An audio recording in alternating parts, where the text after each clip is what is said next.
data yang pertama, kalimat pertama, itu jabarkan dulu. Proses eksperimennya itu bagaimana, caramu ngambil data itu bagaimana, jabarkan dulu. Dalam mengevaluasi metode yang diusulkan, pada makalah ini melakukan 2 kali tes. Tes yang pertama dilakukan apa? Tanpa beban misalkan. Tes yang kedua dilakukan dengan beban, penambahan beban 2 kilo misalkan pada motor DC ya, misalkan pengujian motor DC. Atau kemudian yang tadi pengujian yang pertama, makalah yang tadi tidak ada kebocoran, tidak ada gaya gesek diabaikan. Kemudian yang kedua dilakukan dengan gaya gesek misalkan. Atau bisa juga pengujian yang pertama masih simulasi. Yang kedua, diimplementasikan real di dalam alat prototype. Nah, itu dijabarkan dulu. Kamu mengujinya itu seperti apa? Itu di hasil dan analisa. Caramu ngambil data itu loh bagaimana disampaikan dulu. Kemudian sajikan datanya, sajikan grafik, tabel, gambar berdasarkan urutan.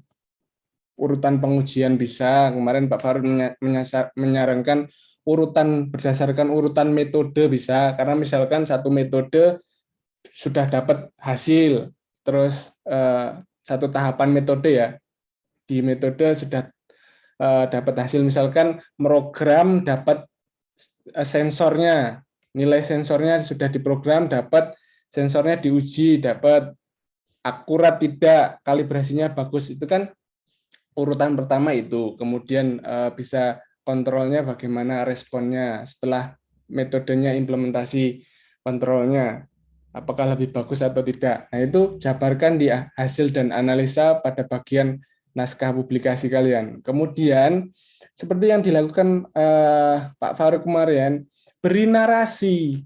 Jadi jangan grafik kemudian tabel tadi dibiarkan di template toh, dibiarkan di jarno gitu ya wis, yang baca itu ya yo lihat dewe gitu ya, tanpa adanya penjelasan dari kamu, pertanggungjawaban dari dirimu menjelaskan hasil tadi.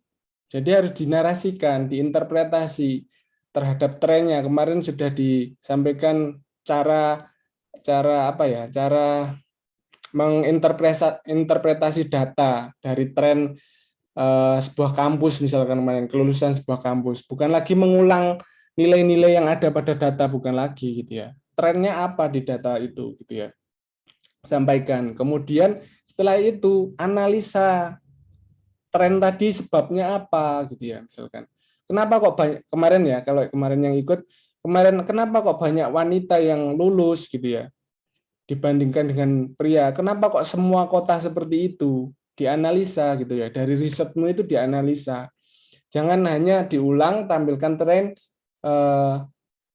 banyak wanita yang lulus dibandingkan pria, sudah sampai situ. Nah terus yang baca kenapa, apa penyebabnya, tidak ada gitu ya.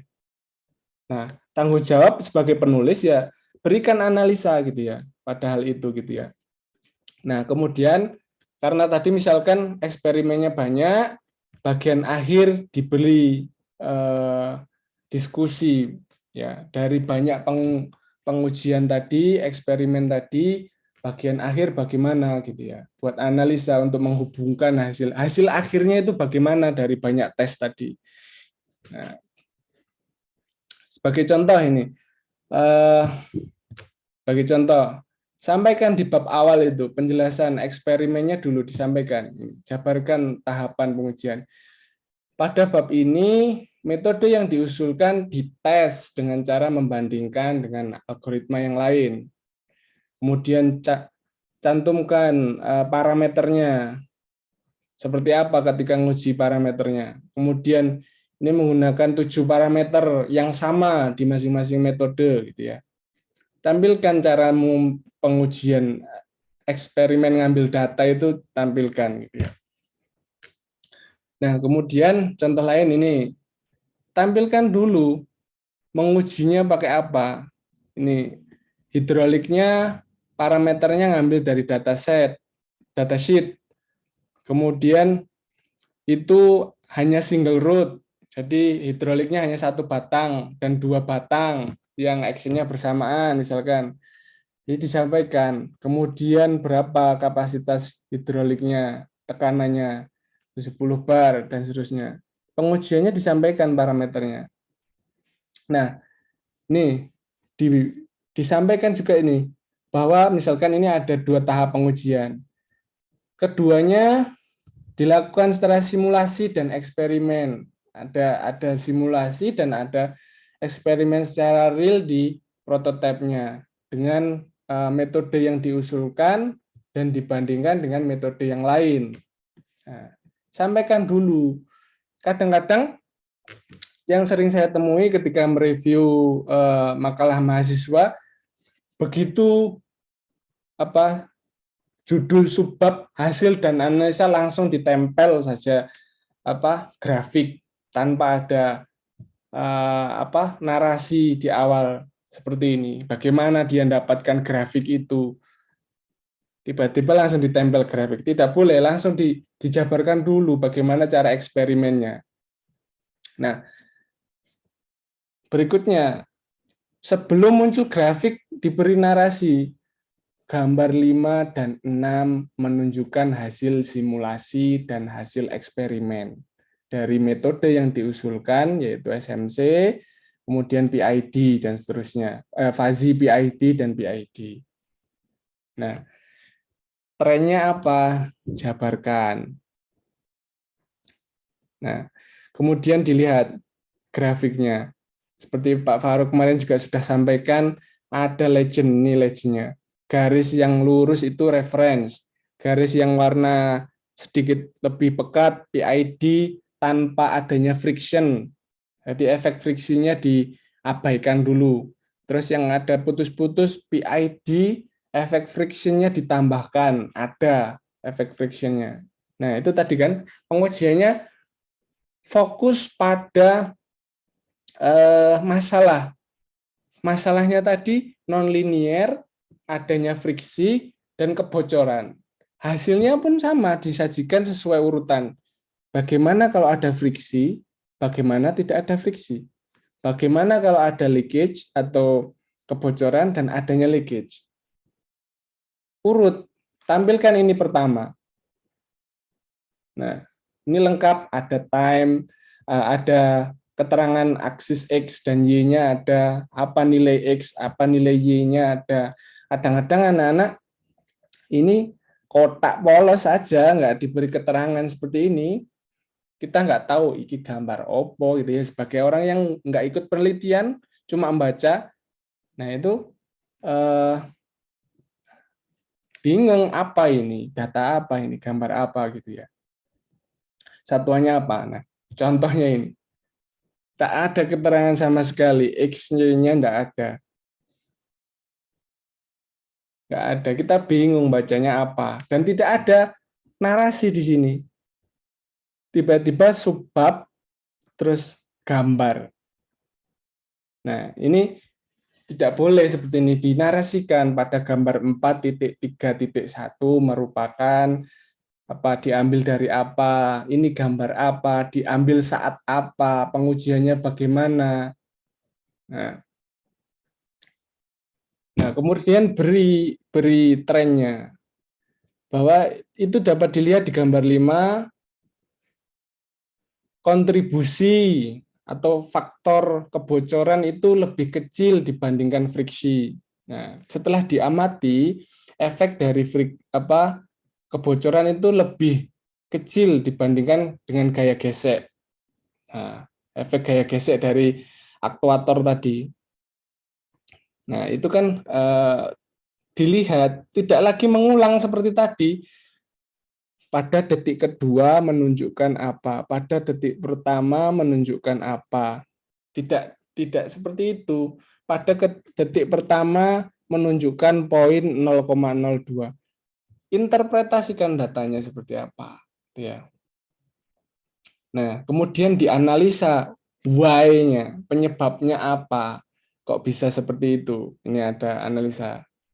Nah, dari variasi parameter, itu ternyata error, meskipun ada leakage, kemudian ada friction, errornya itu tidak berubah signifikan, tetap mengikuti trackingnya misalkan. Nah, ternyata metode yang diusulkan dari dilihat itu dapat mengkompensasi efek friksi dan kebocoran tadi. Sampaikan di situ. Analisanya ada. Analisa itu bukan Anda menyebutkan bahwa detik pertama adalah 0,02, bukan. Analisa itu apa yang penyebabnya apa, kemudian kenapa kok bisa SMC lebih baik misalkan atau PID lebih jelek, faktornya apa? Improvement dari metodemu yang kamu usulkan itu apa dari yang lain, bisa seperti itu, atau variabel yang mempengaruhi lebih baik itu apa gitu ya. Kalau nguji misalkan ada settingan pertama, diuji dengan settingan kedua, diuji dengan settingan ketiga. Kenapa settingan ketiga lebih baik dibanding settingan kedua? Gitu. Kalau tidak mau membandingkan dengan metode yang lain lah, kalau tidak ada gitu ya metode yang dibandingkan, uji dengan berbagai settingan gitu ya. Tuning pertama, oh ternyata lebih baik dibanding tuning kedua, apa? Apakah KD, KP-nya itu pengaruhnya apa, dicantumkan di sini, tidak dibiarkan saja gitu ya. Nah ini sudah dijabarkan. Nah ini seperti tadi menunjukkan bahwa servonya 150 derajat, kemudian pada data ke 180. Ya gunanya ini kalau tanpa Anda sebutkan di sini sudah bisa lihat bahwa data ke 180 servonya stabil di sekian derajat, ini ada. Ini kalau ada keterangan servo, untung bisa lihat ini servonya ini derajat. Nah kalau nggak ada keterangan, ini kita nggak tahu ini derajat apa-apa, itu nggak tahu. Ya. Lebih detail lagi, cantumkan derajat dan ininya. Kemudian beri narasi. Narasinya bukan mengulang seperti di data. Kenapa dia bisa stabil saat detik ke 180? Ya. Nah, kenapa? Terus tidak ada di sini kaitannya dengan metode yang diusulkan, hanya menyajikan data saja. Apakah dia bagus seperti ini efek tidak sengaja? Ya jangan toh, cantumkan metodemu. Ini efek dari di metode yang kamu usulkan itu efek karena apa? Settingannya lebih baik atau apa dibandingkan dengan metode yang lain yang kamu usulkan lebih baik? Nah, cantumkan analisanya, jangan dibiarkan gitu ya. Nah, kemudian di bagian akhir setelah menguji beberapa kali tadi dirangkum ya, dirangkum berdasarkan diskusi yang tadi, pengujian-pengujian yang tadi, SMC menunjukkan apa? Bagus dalam kemampuannya bagus dalam mengkompensasi dan menangani friction, kemudian kebocoran, gaya gesek dan kebocoran. Nah, jadi dirangkum dari nguji dari beberapa setting misalkan. Settingnya ada 3 jenis settingan dari metode tadi. Dari 3 jenis settingan dirangkum. Dari ketiganya itu bisa trackingnya bagus, improve-nya bagus, bisa detect misalkan. Nah, itu disampaikan, dirangkum dari ketiga pengujian. Nah, kemudian tambahkan statement kinerjanya. Dari ini mampu menangani dan kompensasi apa yang improve, apa yang meningkat. Nah, tadi ternyata dari ketiga pengujian, settingan kedua itu peningkatannya ada di mana? Ada di akurasinya kah? Ada di presisinya kah? Atau lebih smooth? Nah, contohnya. Nah, sampaikan di situ improvementnya di mana ketika dari 3 settingan misalkan. Kalau di sini dari 3 metode ternyata SMC itu lebih smooth. Gitu ya. Kemudian menjamin kekokohan bahwa dia itu tahan terhadap gangguan gitu ya. Nah, itu di bagian akhir cantumkan gitu ya.